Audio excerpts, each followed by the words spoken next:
Հարգելի գործընկերներ, մինչև պարոն Եղոյանը կսկսի, եւս մեկ անգամ խնդրում եմ դահլիճում պահպանել լռություն, որ կողմ նայում են պատգամավորները 2-2 զրուցում են։ Շնորհակալություն, հարգելի գործընկերներ, քննարկում ենք ազգային ժողովի կրթության, գիտության, մշակույթի, սպորտի եւ Սփյուռքի հանձնաժողովի նախագահի թեկնածության հարցը եւ այս կոնտեքստում ես կուզենայի մեկ այլ թեմա բացել քննարկման Սփյուռքի վերաբերյալ, Սփյուռքի դերի նշանակության եւ Հայաստանի հետ հարաբերության վերաբերյալ, բայց միշտ դրան անդրադառնալը մի կարճ տեղեկություն կուզենայի հայտնել Տիկին Յոլյանին։ Տիկին Յոլյան, դուք բողոքում եք, որ Հայաստանում կան ընկերություններ, որոնք ազատվում են հարկերից, ասեմ, որ նման ընկերությունները շատ չեն, ընդամենը մեկն է, ARM Holding ընկերությունը, որը կառավարության որոշմամբ 18% շահութահարկի փոխարեն վճարում է 2% շահութահարկ, եւ դրա մաս կազմող ընկերությունները Տաշիր գրուպի մաս են կազմում կամ փոխկապակցված են Տաշիր գրուպի հետ։ Այս արտոնությունը կառավարությունը տվել է, որովհետեւ համարել է, որ դա բխում է Հայաստանի Հանրապետության շահերից, բայց եթե դուք գտնում եք, որ դա կարիքը չկա, ես կարող եմ դիմել կառավարությանը, խնդրել վերացնել այդ արտոնությունը։ Հա, կա դա, պարոն Կարապետյանը ստեղ չի։ Կգա կհաստատի։ Սփյուռքի մասին։ Մի տարածված միֆ կա Հայաստանում Սփյուռքի վերաբերյալ եւ մեր հարաբերությունների վերաբերյալ, ասում են ինչքան ավելի ուժեղ է Սփյուռքը, այնքան ավելի ուժեղ է Հայաստանը եւ հակառակը, ինչքան ավելի ուժեղ է Հայաստանը, այնքան ավելի ուժեղ է Սփյուռքը։ Ընկերներ, սա միֆ է, կատարյալ միֆ, եթե չասենք կատարյալ սուտ, ինչու, որովհետեւ ըստ սահմանման զուտ ֆիզիկապես Սփյուռքը ժամանակի ընթացքում կարող է հզորանալ միայն ու միայն Հայաստանից նոր արտագաղթի ալիքների հետևանքով կամ սփյուռքյան այլ գաղթօջախներից արտագաղթի, այսինքն իրենց մոտ ներգաղթի ալիքների հետևանքով։ Երբևէ որևէ գաղթօջախ հայկական չի հզորացել իր բնական սերնդափոխության հետևանքով։ Երբևէ նման բան երբեք չի եղել պատմության ընթացքում։ Կարող է ուրիշ սփյուռքերում, կարող է հիմա դուք ուրիշ օրինակներ գտնեք, որտեղ դա հնարավոր է, բայց հայկական սփյուռքում չի եղել մի գաղթօջախ, որը բնական սերնդափոխության հետևանքով առանց Հայաստանից կամ այլ գաղթօջախից նոր արտագաղթի ալիքի հզորանա։ Մադրասի հայ համայնքից խոսեցինք, հզորագույն համայնք, որ ընդհանուր բրիտանական կայսրության հետ էր պայմանագրեր կնքում, այսօր չկա ընդհանրապես։ Ժամանակի նշանավոր համայնքները մեր Եգիպտոսում, Իրաք, Իրան, Լիբանան, Սիրիա, Ռումինիա, Հունգարիա, Լեհաստան, մի մասը կան, բայց փոքրացել են, նվազել է այնտեղ հայերի քանակը, մի մասը էլի կարելի ասել չկան կամ շատ քիչ թվով հայեր են այնտեղ մնացել։ Դրա փոխարեն ԱՄՆ, Ֆրանսիա, Ռուսաստան, Բելգիա, Նիդերլանդներ, Իսպանիա, այնտեղից Սփյուռքը հզորացել է եւ ինչի հաշվին Հայաստանից նոր արտագաղթի ալիքների հետևանքով։ Այստեղից հետևություն, շատ պարզ հետևություն, այն մարդիկ, ովքեր ասում են, որ Սփյուռքը պետք է հզորանա, դա նույնը թե ասեն, որ Հայաստանը պետք է թուլանա, որովհետև ուրիշ ճանապարհ Սփյուռքի հզորանալու չկա, ոչ ընկերներ, հակառակը պետք է լինի, Սփյուռքից մարդիկ պետք է տեղափոխվեն Հայաստան, ինչի հետևանքով Սփյուռքը կթուլանա եւ Հայաստանը կհզորանա, այլ ճանապարհ ուղղակի չկա, ֆիզիկապես չկա։ Դուք դե ձևերը կասեք։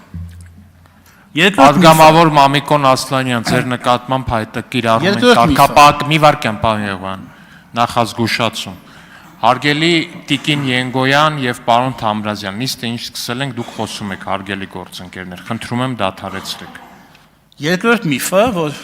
հնչեցվեց այս ամբիոնից, Հայաստան խմբակցության ներկայացուցիչի կողմից, թե բա Հայաստանը Սփյուռքի հետ մեկ քաշային կատեգորիա է, իսկ առանց Սփյուռքի մեկ այլ քաշային կատեգորիա է, սա կատարյալ միֆ է։ Կատարյալ միֆ, հորինված, դիտավորյալ,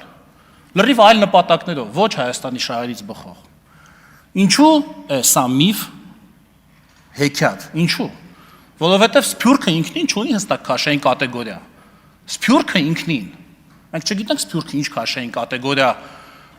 ունի որպես ամբողջություն, որովհետև Սփյուռքում չկա մեկ կենտրոն, որ ասես, այս է քաշային կենտրոնը։ Ինչպես օրինակ պետությունները ունեն քաշային կատեգորիա, ունեն բյուջե, ունեն բանակ, ունեն տնտեսություն, ունեն մշտական բնակչություն, ընտրություններ, կառավարություն, ազգային ժողով եւ այլ եւ այլ։ Սփյուռքի դեպքում այդպես չի։ Հայկական սփյուռքը ինչպես մյուս սփյուռքերը, աշխարհի տարբեր երկրներում են ապրում եւ շատ տարբեր են, շատ տարբեր ուժային կենտրոններով։ Ավելի նույնիսկ մեկ երկրում ապրող մեր սփյուռքան տարբեր կազմակերպություններ իրար լրիվ հակադիր քաղաքականություն են վարում ու դաշնակցականները դա ինձանից շատ ավելի լավ գիտեն։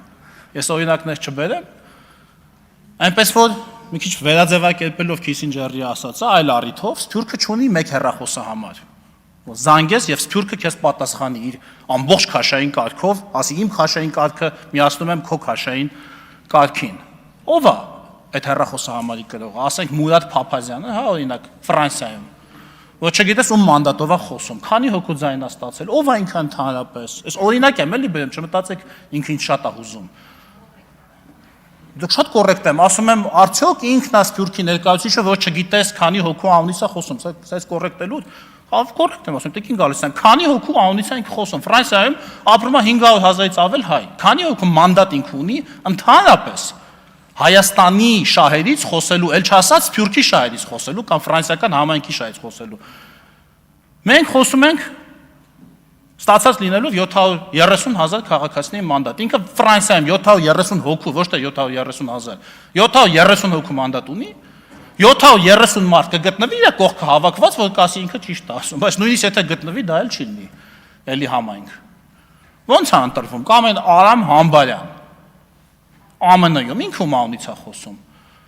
Գասպար Կարապետյան, չգիտեմ, հայ դատի գրասենյակի ներկայացուցիչ, 4 հոգով նստում են 4 պատի մեջտեղում, ասում են մենք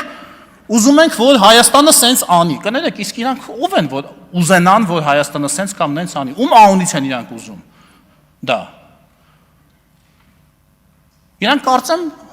մասնավորապես պարոն Փափազյան նույնիսկ Հայաստանի քաղաքացի էլ չի։ Գնացել Ֆրանսիայի նախագահին էլ խնդրել, որ Հայաստանի վարչապետին խնդրի, որ իրան թույլ տա մտնի Հայաստան։ Էդ է իր մաքսիմում հարածը։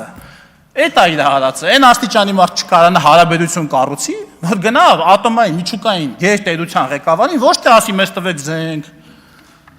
այս մի մասն էլ հեսա համայնքից հանգանակած, չգիտեմ,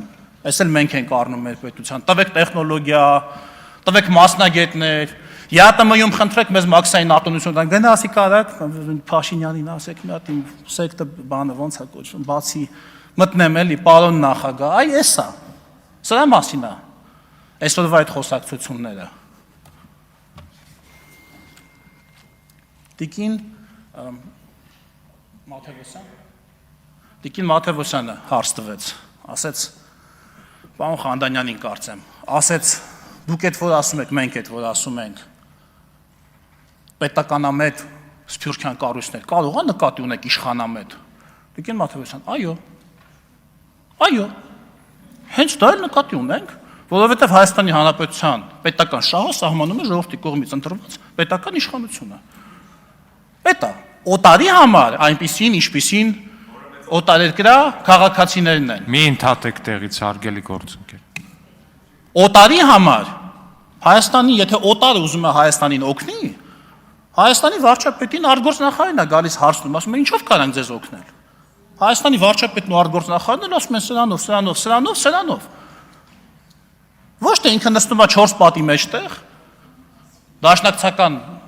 բանը, գերբը պատին խփած, ասում է ես կարծում եմ, որ էս է Հայաստանի պետականամետ դիրքորոշումը, այն դեպքում երբ որ ինքը նույնիսկ չի իրան նեղություն տվել, մի հատ Հայաստանի անձնագիր գոնե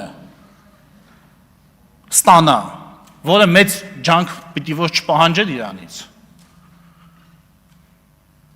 Եվ այսպիսով, ինչպիսին պետք է լինեն մեր հարաբերությունները սփյուռքի հետ։ Դա պետք է որոշի ցանկացած սփյուռքահայ, ոչ մենք։ Ցանկացած սփյուռքահայ պետք է որոշի, եւ իմ կարծիքով երկու բան կարող է անել ցանկացած սփյուռքահայ Հայաստանի համար։ Առաջին տեղափոխվել Հայաստան եւ ապրել այստեղ։ Դա ամենամեծ բանն է, որ սփյուռքահայը, չեմ ասում սփյուռքի հետ ներկայացուցիչներ, կառույցներ, հույդակ, հայդատի գրասենյակի, իրանք մեկը դա չեն անելու։ Ուղղակի սփյուռքահայերը տեղափոխվել Հայաստան եւ ապրել այստեղ, վճարել հարկեր, աշխատել, ստեղծել արժեք։ Եվ երկրորդ, եթե ցանկանում է այնտեղից ինչ-որ բան անել, պետքա վերցնի հեռախոսը,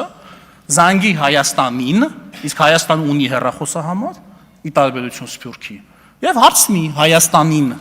թե ինչ կարող է անել Հայաստանի համար այնտեղ։ Եվ անի ճիշտ այն, ինչ կամ եթե չի կարող չանի, բայց լավ կլինի որ անի իր ուժերի չափով այն, ինչ իրեն խնդրում է Հայաստանը։